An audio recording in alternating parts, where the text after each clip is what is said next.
Ils n'ont même pas terminé leur diplôme à l'école d'agronomie qu'ils montent déjà leur start-up. Florent et Théo ont 23 ans et s'apprêtent à lancer sur le marché 2 boissons bio au principe opposé. Jus de Mirabelle argousier et caféine pour l'énergisante, Bluet des Vosges, plante médicinale et molécules issues du thé vert pour l'apaisante. L'idée, c'est Florent qui l'a eue pendant une de ses séances d'escalade de grimpe à Fontainebleau. Il a rencontré un herboriste espagnol et qui buvait du ginseng. Et il s'est mis à penser qu'il voulait boire en fait des infusions toniques pour son sport. Pour compléter ce que dit Théo, c'est lui qui est venu aussi avec cette idée de boisson relaxante pour avoir vraiment une forme de complémentarité. À la fois la boisson énergisante pour le coup de boost, pour lutter contre la fatigue, et à la fois la boisson relaxante en complémentaire pour justement combattre un peu cette vie à 100 à l'heure et souffler un peu anti-stress. Voilà.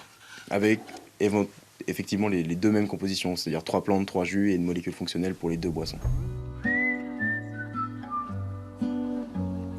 C'est chez une productrice d'Auchet dans le Toulois qu'ils se fourniront en jus de Mirabelle et de cerise.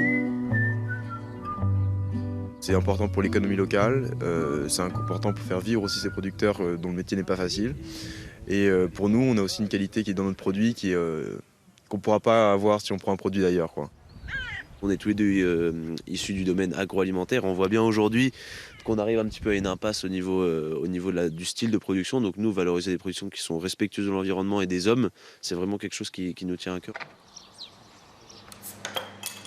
Alors c'est pétillant en fait, Ouais, comme une limonade. Comme une du limonade. coup, ok. À votre santé alors, hein? À votre santé aussi. À la tienne, on va voir. Hein? Longue santé. Tout le monde veut des boissons énergisantes, on fait de plus en plus de sport ou d'activités. Donc se dire que des produits de chez nous peuvent être aussi mis dans des boissons comme ça, c'est bien. Parce qu'en général, dans les commerces, on voit des choses qui viennent plutôt des États-Unis ou je ne sais où. Donc là, c'est super. Ouais. En plus, si elles viennent de chez moi, c'est encore mieux.